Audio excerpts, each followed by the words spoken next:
I'll be going through it all, but this is just a warm-up. Introduction, transportation systems. We'll cover it all.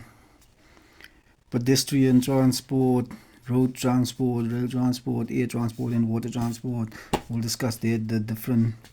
Road construction follows basically the same process as any other construction project. It involves investigations, route location, road design, setting out work boundaries, construction and opening of the road to the public. We'll do all of that.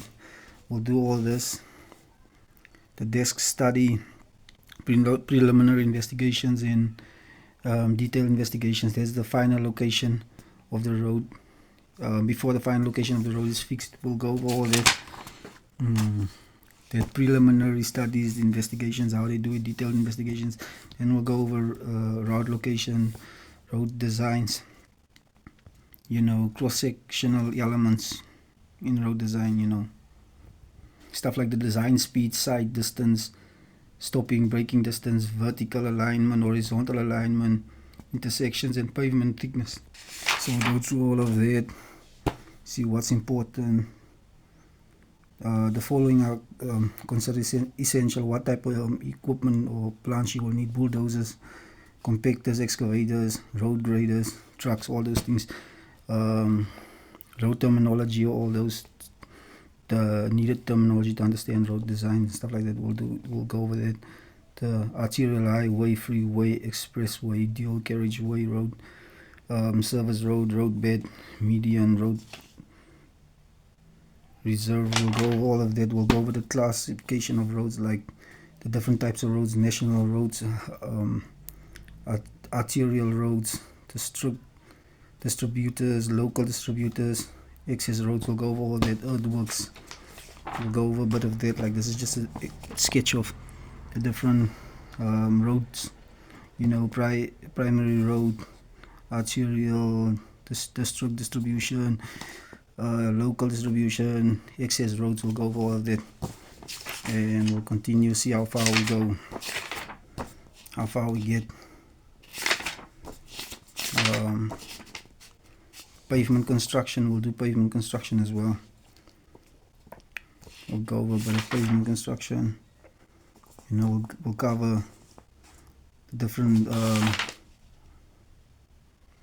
layers, like your subgrade, your subbase, your base course, natural base courses, asphalt base courses. We'll go over concrete bases, priming, tech coat, surfacing. We'll go over all of that. Hot mix asphalt, chip and spray method, single seal, double seal, triple seal. We'll go over all of it. It's just a sketch of single seals, double seals, cape seal, slurry seal, sand seal. We'll go over all of that as well. Rigid concrete pavement, we'll go over that. We'll do a bit of joints, expansion joints, contraction joints, longitudinal joints, construction joints, warping joints. We'll go over that. We'll do road drainage systems, basically just explaining this: the road surface, benching, sidewalks, cast iron cover, precast concrete, mortar. We'll do the whole thing, man. Sidewalk, okay, that's a channel, curbstone, road surface, no final concrete, no fines concrete, so it's coarse concrete. It's basically no fines concrete, which means they have huge stones in it. We'll go over that. Accommodating services, different types of services that you get in road construction, or in paved areas include, they say, the services that may need to be accommodated under a paved area includes sewage pipes, stormwater pipes, electrical supply cables, water main, and telephone cables. Will go over there as well, and that's it. But that's on the next video, so don't miss that one.